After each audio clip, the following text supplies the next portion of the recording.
सलाम, नमस्ते, सत श्री अकाल। मैं हूं रजा और आप देख रहे हैं रजा ग्राफी की इंटरनेशनल प्राइम टाइम रिपोर्ट। इस रिपोर्ट के अंदर दुनिया की बड़ी बड़ी खबरें आपके सामने रखता हूं। चीन के साथ भारत का तनाव बढ़ने लगा है और बहुत ज़्यादा बढ़ने की संभावना है। भारत के गृह मंत्री माननीय अमित शाह जी पहुंचे सीधा अरुणाचल प्रदेश। जी हां, चुनाव प्रचार के इस माहौल में गृह मंत्री जी जब अरुणाचल प्रदेश पहुंचे तो ये चीन को पसंद नहीं आया। याद होगा कि 11 अरुणाचल प्रदेश के इलाकों के नाम को बदलकर चीन ने उनको अपना करार दे दिया कि ये हमारे क्षेत्र हैं, इस पर भारत का कोई अधिकार नहीं है। ठीक इसी के बाद जब भारत के गृह मंत्री अमित शाह जी वहां पहुंचे तो उन्होंने रैली के दौरान कहा कि अरुणाचल प्रदेश के लोग नमस्ते नहीं करते हैं, जय हिंद बोलते हैं। इसके अलावा उन्होंने कई तरह की बातें वहां पर कहीं, जिसमें आज ये बयान दिखाना जरूरी है। किबुथु की ये धरती जहां से भारत की शुरुआत होती है और एक गांव भारत की शुरुआत का गांव। प्रधानमंत्री जी ने पूरी बात को अलग तरीके से सम्मान के साथ रखा है। पहले जब मध्य भारत से कोई आता था तो कहता था कि मैं भारत के अंतिम गांव में जाकर आया, और अब जब यहां जैसे मैं वापिस जाऊंगा मेरी पोती को बताऊंगा कि मैं भारत के पहले गांव में जाकर आया हूं। ये जो कंसेप्चुअल चेंज है, ये दृष्टिकोण का जो बदलाव है, वो बदलाव माननीय प्रधानमंत्री जी के मन में सीमा पर कठिनाई का जीवन जीते हुए, हमारी देश की सीमाओं की सुरक्षा करते हुए हमारे जवान, हमारी सेना के जवान, हमारे सीमा सुरक्षा अलग अलग बलों के जवान और यहां के नागरिक जो सीमा की सुरक्षा करते हैं, उनके प्रति आदर और सम्मान का एक दृष्टिकोण है। मैं यहां आया हूं। दोस्तों, माननीय गृह मंत्री के इस बयान के बाद चाइना ने कड़ी आपत्ति जताई है। जी हां, विरोध किया है। और चाइना ने यानी चाइना के विदेश मंत्रालय के द्वारा ऑफिशियल स्टेटमेंट जारी किया गया है और कहा गया है कि ये हमारे क्षेत्र का उल्लंघन है, हमारे कानून का, अंतर्राष्ट्रीय कानून का उल्लंघन है। भारत के होम मिनिस्टर ने जिस तरह से वहां घुसकर बयानबाजी की है, ये बर्दाश्त के काबिल नहीं है। चीन को ये बर्दाश्त नहीं हुआ दोस्तों, और भारत के ही गृह मंत्री अमित शाह के खिलाफ बयान जारी कर दिया कि ये भड़काने वाला काम है। दोस्तों, अमित शाह जब वहां पहुंचे तो पूरे प्लानिंग के साथ पहुंचे। अमित शाह ने $585 मिलियन का प्रोग्राम शुरू किया है और वो लॉन्च कर दिया है। माननीय गृह मंत्री अमित शाह के इस पैकेज के बाद, इस मोटा खर्चा करने के बाद, इसका मकसद ये है कि अरुणाचल प्रदेश के इलाके को, गांव को मजबूत किया जाएगा, उसको सारी सुविधाएं दी जाएंगी और आधुनिक गांव बनाए जाएंगे। दोस्तों, याद दिला दूं कि चंद रोज पहले ये बात आई थी सामने कि अरुणाचल प्रदेश के 11 क्षेत्रों को रीनेम कर दिया है चाइना ने। वहीं दूसरे सटी हुई हमारे भारत का जो बॉर्डर है, उससे 150 किलोमीटर दूर तक चीन अपने छोटे मोटे गांव का आधुनिकीकरण कर रहा है, यानी उस गांव को शहर बना रहा है, जिससे चीन की मिलिट्री और चीनियों की सीधी सीधी पहुंच भारत के सिर्फ 150 किलोमीटर दूर तक हो जाएगी और उनका बसाव भी भारत से केवल 150 किलोमीटर दूर तक होगा। ऐसे में भारत की तरफ से यह कदम, जो खूब सारा पैसा लगाया गया है मोदी सरकार के द्वारा, और कहा गया है कि अरुणाचल प्रदेश के गांव को अब मजबूत किया जाएगा, ये भी चीन को पसंद नहीं आ रहा है। एक्सपर्ट की माने तो इससे चीन का भारत से टकराव बढ़ने वाला है। उधर दोस्तों, भारत ने अमेरिका और जापान के साथ मिलकर चीन के खिलाफ ड्रिल भी शुरू कर दी है। दोस्तों, भारत के आगरा और कलाईकुंडा एयरबेस पर तीनों देशों की सेनाएं इस वक्त मौजूद हैं। भारत के अंदर इस वक्त अमेरिका का B-1 परमाणु बॉम्बर भी मौजूद है।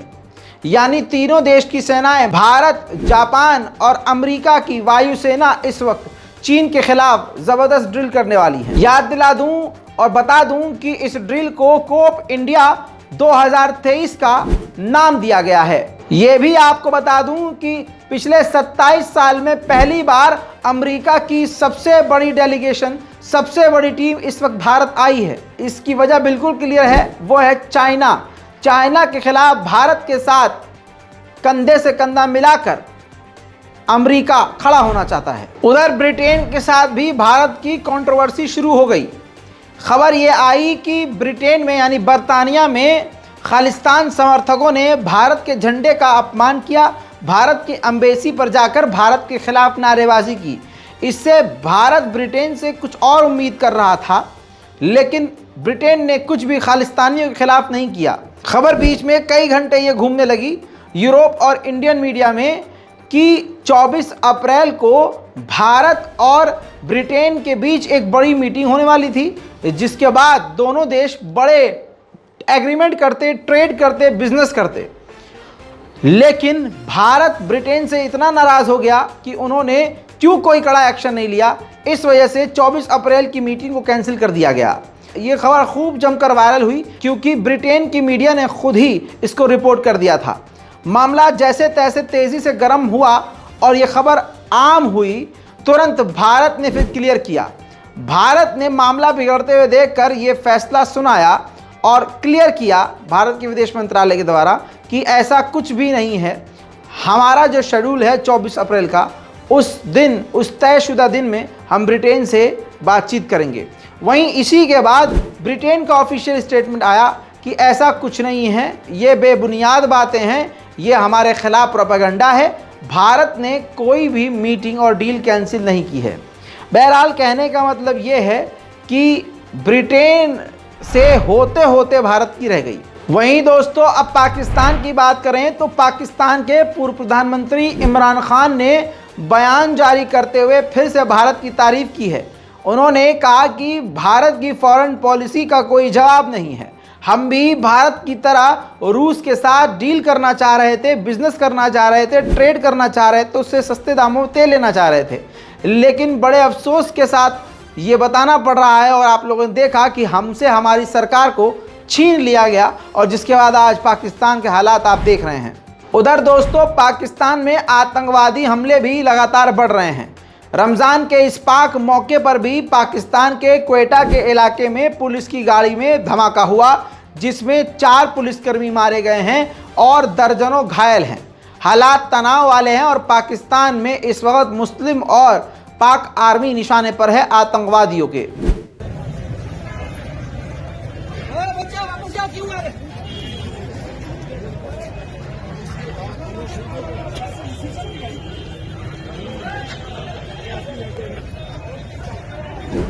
दोस्तों, अमेरिका में भी कोई शांति और अमन नहीं है। अमेरिका के केंटकी के इलाके में फिर से एक अनजान व्यक्ति ने आम लोगों पर गोलियां चला दी, जिससे तुरंत मौके पर ही 5 अमेरिकी मारे गए, जिसके बाद पुलिस ने तुरंत हमलावर को भी गोली मार दी और अब इसकी जांच चल रही है। लेकिन अभी तक कोई रिपोर्ट सामने नहीं आई है कि ऐसा करने की पीछे वजह क्या थी। गोलीबारी के बाद अमेरिका के केंटकी के इलाके में तनाव वाला माहौल था।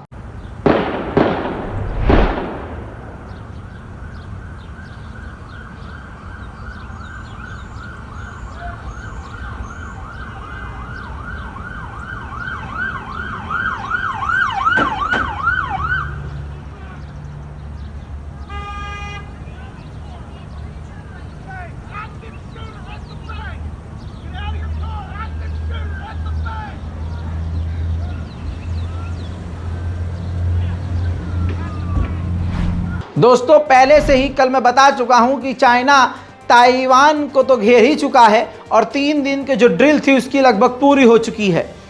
एक्सपर्ट का मानना यह है कि ताइवान पर तो नज़र है ही चीन की, लेकिन इसके ज़रिए अमेरिका और भारत भी निशाने पर है। आइए मैं आपको और ताज़ा तस्वीर दिखाता हूं, जिसमें आप चीन की पूरी ताकत देख सकते हैं और समझ सकते हैं कि यह हमारे भारत के लिए ख़तरा क्यों बन रहा है।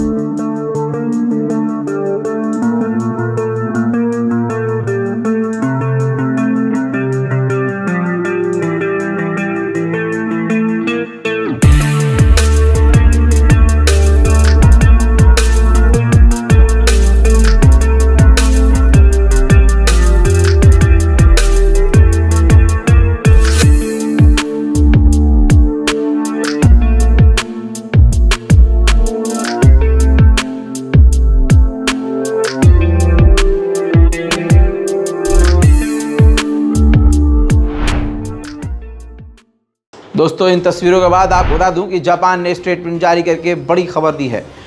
जापान की सरकार ने बताया है कि हमारे हवाई इलाके में चीन का एक फाइटर जेट घुसने की कोशिश कर रहा था, जिसे हमने खदेड़ा है।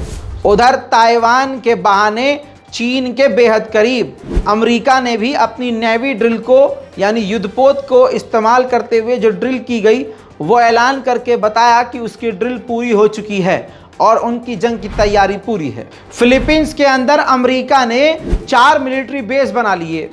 इससे आसपास के देश और खासकर चीन भड़का हुआ था। ऐसे में फिलीपींस के प्रेसिडेंट ने बयान दिया है कि हमारे यहाँ अमेरिका ने जो बेस बनाया है वो किसी दूसरे देश के खिलाफ नहीं है, बल्कि वो फिलीपींस की सुरक्षा के लिए है। उन बेस का इस्तेमाल करके किसी पर हमला नहीं किया जाएगा और अगर कोई देश हम पर हमला नहीं करेगा तो उस बेस का इस्तेमाल उसके खिलाफ नहीं किया जाएगा। वहीं दोस्तों एक बड़ी खबर आपको बता रहा हूँ। पिछले हफ्ते मैंने आपको एक खबर बताई थी और लगातार कई दिन तक बताई थी कि स्पेन में जंगल की आग लगी हुई है। बीच में ये हफ्ते के बाद रुक गई थी, लेकिन फिर से स्पेन में जंगल की आग ने बड़ी तेज़ी से आग पकड़ी है और तेज़ी से ये हवा की तरह आग बढ़ी है, जिससे करोड़ों खरबों का नुकसान स्पेन को ऑलरेडी हो रहा है। स्पेन ने अपनी पूरी ताकत को झोंक दिया है इस आग को कंट्रोल करने में, लेकिन आग कंट्रोल नहीं हो पाई है। तस्वीरें मैं आपको अभी दिखाऊंगा, लेकिन मेरी बात पहले समझ लीजिए। इस बार स्पेन ने 8 लोगों को, संदिग्ध लोगों को गिरफ्तार किया है और ख़बर ये चल रही है कि इन्हीं लोगों की वजह से जंगल में आग लगी है या इन्हीं ने आग लगाई है। अभी इंक्वायरी चल रही है, लेकिन स्पेन इस वक्त पूरी तरह से आग में डूब चुका है। देखिए ये हाल।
वहीं दोस्तों सबसे बड़ी खबर आखिर में आपको बता रहा हूं।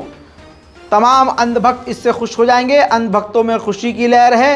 कोई दीवार में सर मार रहा है, कोई घू के नशे में है, कोई मस्ती में जो है पेशाब का नशा कर रहा है।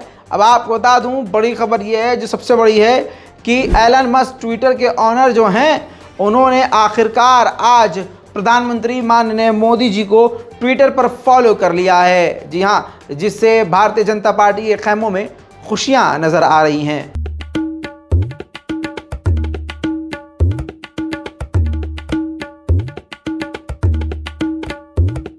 दोस्तों ये थी दुनिया भर की कुछ बड़ी बड़ी खबरें। इस पूरी रिपोर्ट पर अपनी राय कमेंट में लिखिए, रिपोर्ट को शेयर कीजिए। जय हिंद।